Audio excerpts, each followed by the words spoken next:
मेरे अजीज़ों, मैं खुदा का खादिम और आपका भाई पास्टर वकार शालीम डेविड एक मरतबा फिर आपकी खिदमत में। जैसे कि हम रोज़ों के ईयाम में से गुज़र रहे हैं और जल्द ही हम खुदावंद के जी उठने की ईद मनाएंगे, उस तलक से मैंने सोचा कि उन किरदारों को भी सामने लाया जाए जिन्होंने जी उठे खुदावंद को देखा था, क्योंकि ये जो गवाही है ये बहुत अहम है कि खुदावंद अपनी कब्र में नहीं था और वो उसकी कब्र खाली थी। तो उसकी जो शख्सी गवाहियां हैं उसके तलक से वो बहुत अहम हो जाती हैं। वैसे तो जी उठने के बाद खुदावंद जो है वो बहुत से लोगों को नजर आया। करंथियों 15 बाब में उसका जिक्र मिलता है, इंजीलों में भी मिलता है, लेकिन सबसे अहम वो गवाह है जिसने सबसे पहले खुदावंद को जी उठी हालत में देखा, और वो है मरियम मगदलीनी। हमारी कलीसिया का एक, मुझे लगता है कि एक भूली बिसरी शख्सियत, क्योंकि वो रसूलों की रसूल बनी, लेकिन हमारी कलीसियाओं में उसके ज़िंदगी के बारे में, उसके कामों के बारे में बात नहीं की जाती। मरियम मगदलीनी जो है वो एक गांव था मगदला, जहाँ की वो रहने वाली थी, और कलाम में हमें बताया कि जो खुदावंद के जी उठने का दिन था, संडे का दिन, वैसे तो कई औरतें वहां पर आई, लेकिन मरियम मगदलीनी सबसे पहले आई थी और सबसे पहले उसने कब्र को खाली पाया। और जब उसने खबर को खाली पाया तो वो दौड़ी पतरस की तरफ, पतरस रसूल की तरफ, और उसने पतरस को जाके बताया कि मैं कब्र पर गई थी और कब्र तो खाली है। पतरस इस बात पर हैरान हुआ और वो मरियम मगदलीनी के साथ खुदावंद की कब्र पर आया और देखा कि कब्र खाली है, और वो हैरत का इजहार करता हुआ अपने घर वापस चला गया। यूना के साथ वो बाद में फिर आया था, लेकिन जब मरियम मगदलीनी के साथ आया तो वापस चला गया, हैरत का इजहार करते हुए अपने घर को वापस चला गया।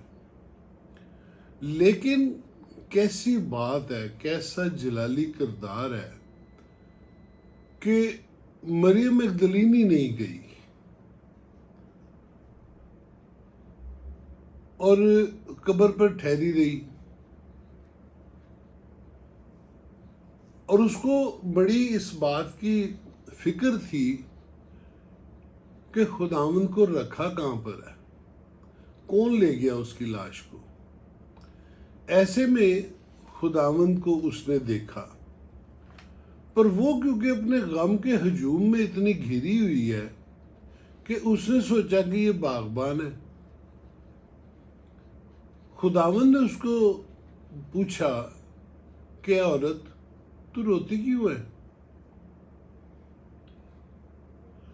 और यहाँ पर मरियम मगदलीनी जो है वो अपना दुख बयान करती, वो कहती कि मेरे खुदावंद की लाश यहाँ थी, अब वो यहाँ नहीं है, पता नहीं कौन ले गया है, और अगर तूने कहीं रखी है तो तू बता दे मुझे। यहाँ एक चीज हमें ये भी समझ आती है कि गम जो है वो पहचान को दूर कर देते हैं हमसे। वो देख रही है खुदावंद को, पहचान नहीं पा रही और उसको बागबान समझ रही है। खुदावंद ने भी उसकी सरजनिश नहीं की, बल्कि खुदावंद ने उसको बनाम बुलाया। आपको तो मालूम है ना, क्लीसिया के माने हैं बनाम बुलाए गए लोग, यानी कि हर एक नाम जो भी है, अगर किसी का नाम सुलेमान है तो उसको बनाम सुलेमान वल्द फलां करके बुलाया गया, पूरी शनाख्त के साथ बुलाया गया। सो खुदावन ने उसको बनाम बुलाया, मरियम, और तब मरियम पर वो भेद खुला कि जिसको वो बागबान समझ रही है वो बागबान नहीं बल्कि उसका खुदावंद है। जी उठा खुदावंद। और मरियम ने बेसाख्ता कहा रबूनी, यानी ए उस्ताद, और उसके कदमों को छूने के लिए आगे बढ़ी, पर खुदावंद ने उसको रोका, क्योंकि खुदावंद अब ज़मीनी ज़िंदगी ख़त्म कर चुका, अब वो जलाली ज़िंदगी की तरफ है। सो अब उसको छुआ नहीं जा सकता। यहाँ पर हमें ये एक सवाल मिल सकता है कि तूमा को उसने कहा था कि मेरे हाथ की सुराख में उंगली डाल के देख, मेरी पसली में हाथ डाल के देख, और खुदावन ने उनसे मछली का एक टुकड़ा लिया और उनके सामने खाया। ईमान को तकवीयत देने के लिए ये काम हो सकते हैं, लेकिन वारफ्तगी को रोका जाता है। बहरहाल खुदावन ने उसको रोका और उसने कहा कि तू जाके मेरे भाइयों को बता, शागिर्दों को बता, रसूलों को, कि मैं जी उठा हूं। और इस तरह मरियम जो है वो रसूलों की रसूल बनी। रसूल के माने हैं भेजा हुआ, और मरियम जो है रसूलों को भेजने वाली बनी। और ये जो खिताब है कि वो रसूलों की रसूल है, ये खुदावन के आसमान पर जाने के कुछ अरसे बाद कलीसिया ने उसको दिया, इब्तदाई कलीसिया ने। और चारों अंजीलें जो हैं वो मरियम मगदलीनी का जिक्र करती हैं। लूका में बयान है कि ये वो औरत है जिसमें से खुदावन ने 7 बदरूहों को निकाला था। और लेकिन एक रवायत और भी है, वो ये कि मरियम मगदलीनी में 7 बदरूहें उस तरह नहीं थी जिस तरह के हम आमतौर पर किसी को बदरूह से पोजेस देखते हैं, बल्कि वो 7 बुरी आदतों का शिकार थी जिनको कलाम बड़े गुनाह कहता है, 7 कार्डिनियल सिंस। और वो जो थे वो थे मगरूरी, लालच, हसद, कहर, शहवत, खाऊ होना और काहिल होना, सुस्त होना। हमारे जो अबाओ जदाद हैं, हमारे जो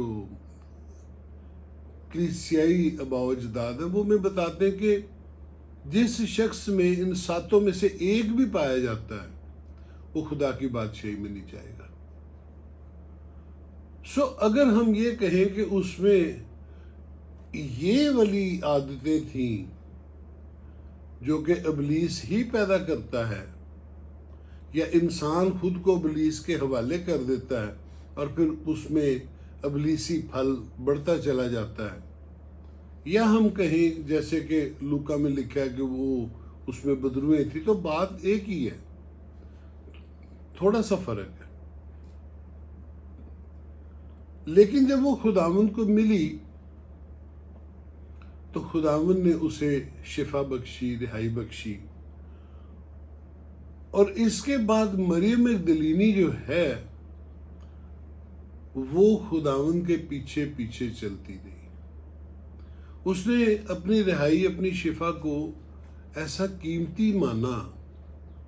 अभी तो हम देखते हैं ना कि हमारे चर्चेस में लोग शिफा पाते हैं, बदरू गिरफ्तगी से रिहाई पाते हैं, लेकिन वो उस तरह खुदावंद की पैरवी नहीं करते। हो सकता है वो किसी खादम की कुछ अरसा पैरवी करते हों, लेकिन खुदावंद की पैरवी नहीं करते, क्योंकि कोई भी खादम अपनी ज़ात से रिहाई नहीं देता, बल्कि खुदावंद की आग जो है, रूल कुदस जो है, उसकी कुव्वत से बदरू निकलती है। सो खादम जो है वो इज्जत और तकरीम के लायक है, लेकिन शिफा पाने वाले को अपनी ज़िंदगी खुदावंद को दे देनी चाहिए, और यही काम मरियम मगदलीनी ने किया। एक कलाम में ये भी लिखा कि मरियम मगदलीनी जो थी वो बाद में जब वो खुदावंद की पैरवी में चल रही थी तो वो रुपए पैसे से खुदावंद की खिदमत करती थी, मिनिस्ट्री की। मत्ती 26 बाब, मरकस 14 और लूका 7 बाब में एक बेनाम औरत का जिक्र आता है जिसने खुदावंद के पांव पर इत्र डाला और बाद में उसने खुदावंद के सर पर इत्र डाला। रवायतों के मुताबिक ये मरियम मगदलीनी है। जब वो गुनाह की हालत में खुदावंद के पास आई तो उसने खुदावंद के पांव पर इत्र डाला, लेकिन जब वो पैरवी करते करते खुदावंद की मोहब्बत में बढ़ी, ताबेदारी में बढ़ी, तो खुदावंद की मसलूबियत से कुछ देर पहले वो हमें फिर नजर आती है, जहां पर उसने खुदावंद के पांव पर इत्र नहीं डाला था, बल्कि उसने खुदावंद के सर पर इत्र डाला था। यानी कि ताबेदारी करते हुए वो उस मंजिल तक पहुंची कि वो इस लायक हो गई कि खुदावंद को मसा कर सके। सर पर तेल डालना मसा करना है। और खुदावंद ने फिर उसके लिए हुक्म भी दिया कि जहां कहीं इंजील की मुनादी होगी, इस औरत का जिक्र वहां साथ साथ आएगा। कलीसियाई तारीख के मुताबिक खुदावंद के आसमान पर चले जाने और पेंतिकोस्ट के दिन के बाद जब रूल कुदस नज़ूल नाजिल हो चुका और फिर कलीसिया बाकायदा कायम हुई, तो फिर शागिर्दों की जो खिदमत थी वो मुख्तलिफ इलाकों में तकसीम की गई कि कौन सा जो खादम है, कौन सा रसूल, कौन सा शागिर्द किस तरफ जाएगा। सो इसका जिक्र हम कुछ देर बाद, कुछ दिनों बाद दूसरी वीडियो में करेंगे। लेकिन जो मरियम थी, इसके हिस्से में फ्रांस आया। देखिए कहाँ पर इसराइल है और कहाँ फ्रांस है। और वो अपने शागिर्दों के साथ, उसकी अपनी एक जमायत थी जो उसके शागिर्द थे, और वो फ्रांस के जनूबी हिस्सा में चली गई। मार्सेली उस शहर का नाम है, सूबे का नाम है मार्सेली, और एग्जन ये फ्रांस का जनूबी हिस्सा है, उसका सूबा है। वहां चली गई और उसने मुनादी का आगाज किया। फ्रांस का ही इसी सूबे का एक शहर है बूमे, जिसके बाहर कुदरती तौर पर गारे हैं। तो मरियम मगदलीनी ने अपने शागिर्दों के साथ उन्हीं गारों में क़याम किया और तकरीबन 30 बरस उसने फ्रांस में खिदमत की।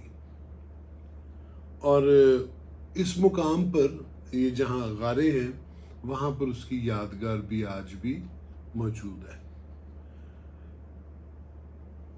कलीसियाई तारीख के मुताबिक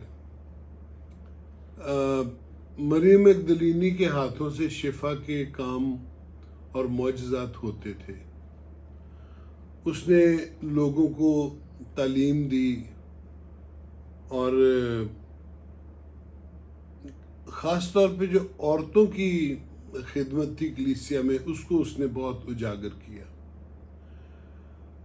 अपनी तालीम और मुकाशफात के सबब से इब्तदाई कलीसिया में मरियम मगदलीनी की बहुत अहमियत थी। अगर खुदावंद ने पतरस रसूल को कलीसिया का सरबराह मुकर्रर ना किया होता तो यकीन जानिए कि मरियम मगदलीनी ही कलीसिया का सरबराह होती। और अब उसकी शख्सियत पर आप गौर कीजिए कि वो बिल्कुल पतरस रसूल के हम पल्ला है तालीम और मुकाशफा के सबब से। पर क्योंकि खुदावंद ने पतरस रसूल को कलीसिया का सरबराह ठहराया, इसलिए वो सरबराह है। अदरवाइज जो मरियम मगदलीनी है वो इस लायक थी कि वो सरबराह बनती। एक रवायत है कि जो अपनी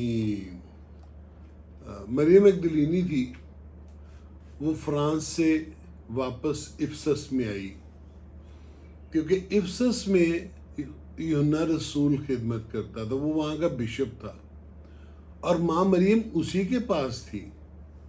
वो माँ मरियम के साथ ही सुकूनत करता था क्योंकि खुदावंद ने अपनी माँ की जिम्मेदारी उसको दी थी। सो वो वहाँ पर आई और माँ मरियम को वो मिलने आई। और आगे आगे कुछ रवायात ही हैं। कुछ कहते हैं, एक रवायत है कि उसने इफसस में ही इंतकाल किया और बाद में फ्रांस की कलीसिया आई और उसकी हड्डियों को ले गई और उन्होंने जाकर एक चर्च बनाया, बेसिलिका ऑफ सेंट मैरी मैगदलीन बूमे शहर में उन्होंने उसका एक कैथीड्रल बनाया। जैसे कि हम देखते हैं ना सेंट पीटर्स बेसिलिका रोम में है, उसी तरह फ्रांस में बेसिलिका ऑफ सेंट मैरी है, मैरी मैगदलीन, और वहाँ उन्होंने उसकी हड्डियों को रखा और मसीही वहाँ साल ब साल सारा साल कहीं ना कहीं उसकी ज़ियारत को जाते हैं। और दूसरी रवायत यह है कि मरियम मगदलीनी ने फ्रांस में ही शहादत पाई, उसको शहीद किया गया। और लेकिन कब्र का जो एरिया वो सेम ही है, बेसिलिका ऑफ सेंट मैरी मैगदलीन, उसकी जो हड्डियां हैं आज भी वहीं पर ही हैं और मसीही ज़ियारत के लिए वहाँ जाते हैं। कैथलिक चर्च जो है वो 22 जुलाई के दिन को मरियम मगदलीनी की यादगार मनाता है। और एक बड़ी ज़बरदस्त रवायत और भी है जो फ्रांस के लोगों से है, वो है कि अपने क़याम के दौरान वो तकरीबन 30 साल वहाँ पर रही। हर सुबह फरिश्ते मरियम मगदलीनी का तख्त आसमान की तरफ एक बड़ी बुलंदी तक उठाते थे और मरियम मगदलीनी खुदावंद की हम्द और सना करती थी। ये उनकी रवायत है। हम जानते हैं कि रवायात जो है उनमें कमी कमज़ोरी होती है, लेकिन फिर भी कुछ होता है तो ही रवायत बनती है।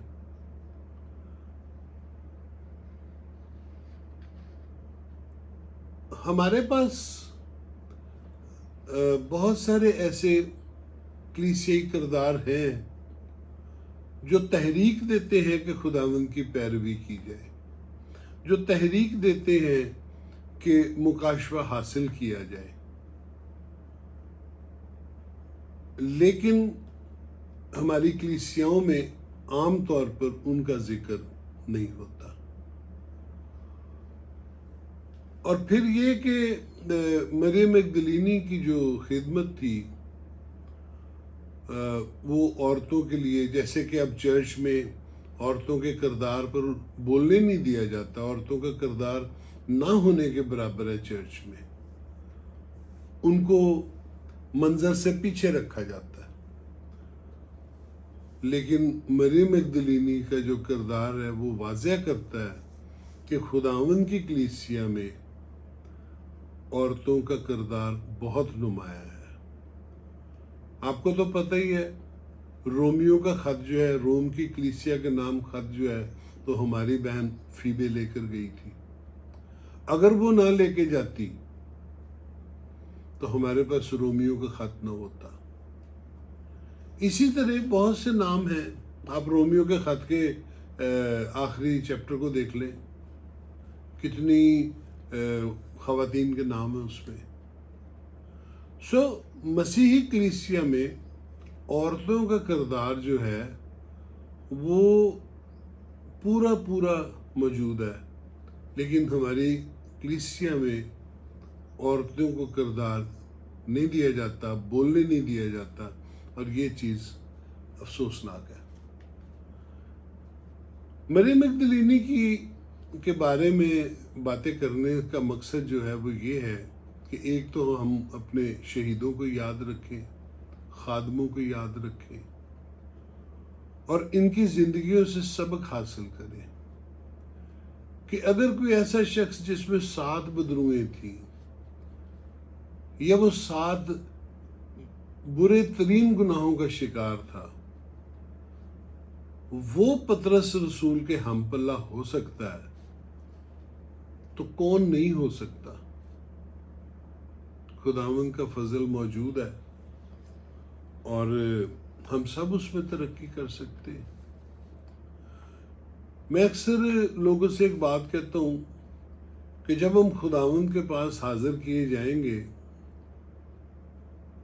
आखिरी वक्त, आखिरी अदालत के वक्त, तो पूछा जाएगा कि कितना काम किया। मेरे जैसा कहेगा को खुदावंद इतना काम किया, तो खुदावंद कहेगा बस, फजल तो बहुत ज्यादा था तेरे लिए, मुयस्सर था, नजर मार के देख। और तब जब मैं नजर करूंगा तो यकीनन मुझे अफसोस होगा, और हम में से बहुतों को अफसोस होगा कि जितना फजल हमें हासिल था, जितनी तौफीक खुदावंद ने हमें बख्शी थी, जितना पाकरू हमें दिया था, हम 100 गुना फल क्यों ना लाए।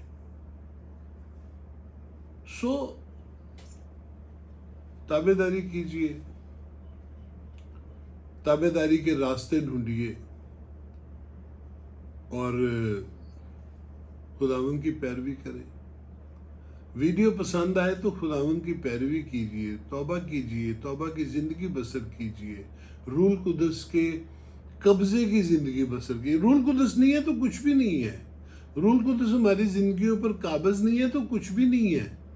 अगर हमारे पास आज कोई मुकाशफा नहीं है, आज हमारी ज़िंदगी की गवाही नहीं है, तो कुछ भी नहीं है, क्योंकि कल के दिन ख़त्म होते साथ ही हमारे काम भी ख़त्म हो जाते हैं, और आज का दिन खुदावंद ने हमें नए सिरे से काम करने के लिए दिया है। कमर बांध कर खुदावंद की खिदमत करें, ताकि ना सिर्फ आप बल्कि आपका घराना, आपकी नस्ल, आपके अजीज़, आपके दोस्त, आपका मुआशरा बरकत पाए।